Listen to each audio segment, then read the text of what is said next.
And the stone that smote the image became a great mountain and filled the whole earth.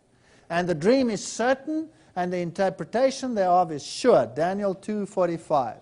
So we have a sweep through history, you know what's going to happen.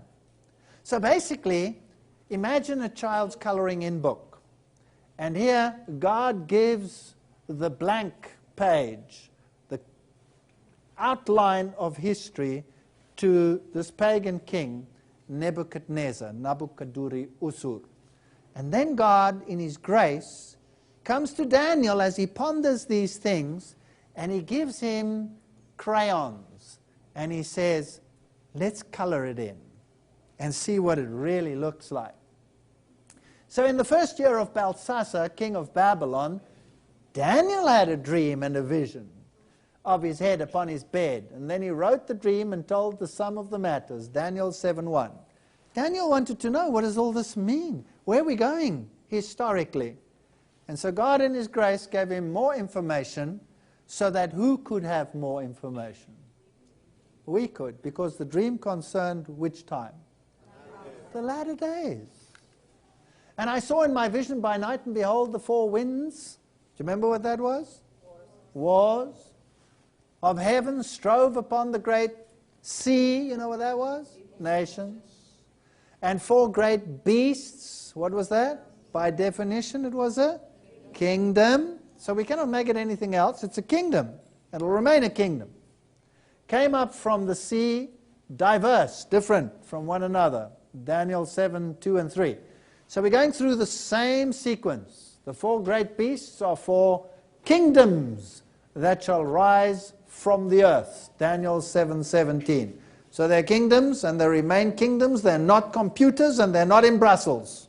They're kingdoms. Daniel 7:23 says, the fourth beast shall be the fourth kingdom upon the earth.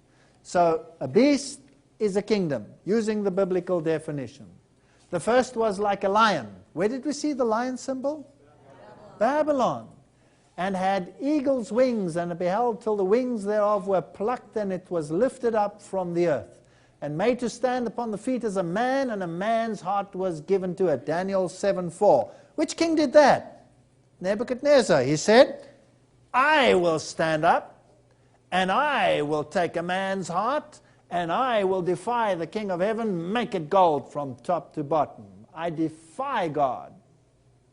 So when man defies God and sets himself up as the standard of righteousness, then you have this situation. And Babylon becomes the symbol of this total apostasy towards God. More than that, defiance towards God. So we're talking about the kingdom of Babylon, and it was the same as the head of gold.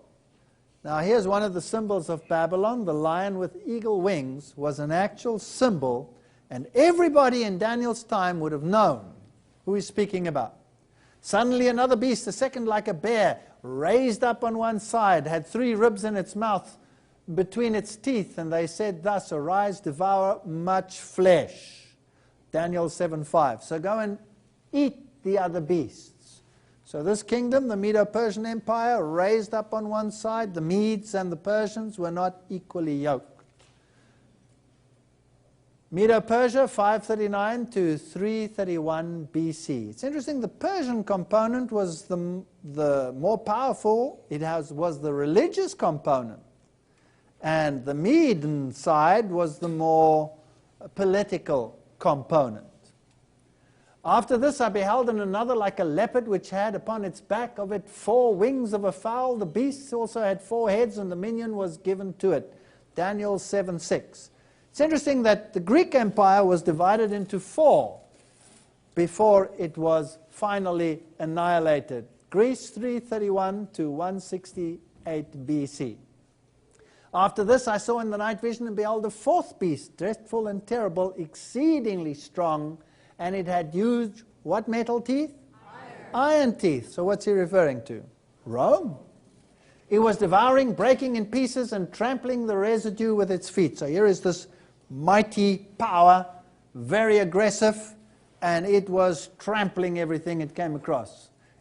And here's something fascinating. It was different from all the beasts that were before it, and it had 10 horns. How many toes did the statue have?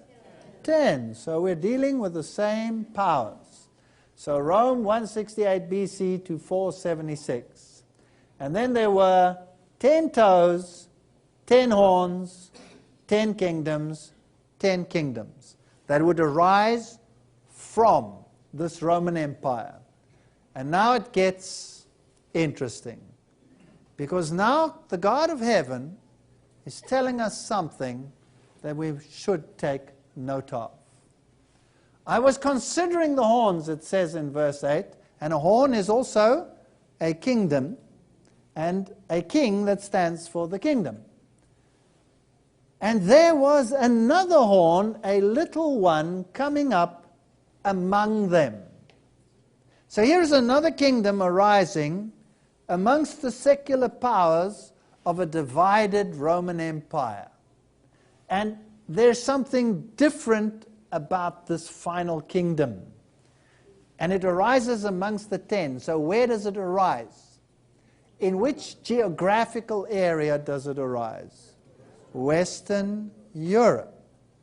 So it cannot be from the Persians, it cannot be from any one of those Eastern powers.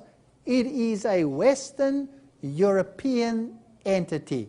And it arises while 10 are still there. So it must be shortly after 476.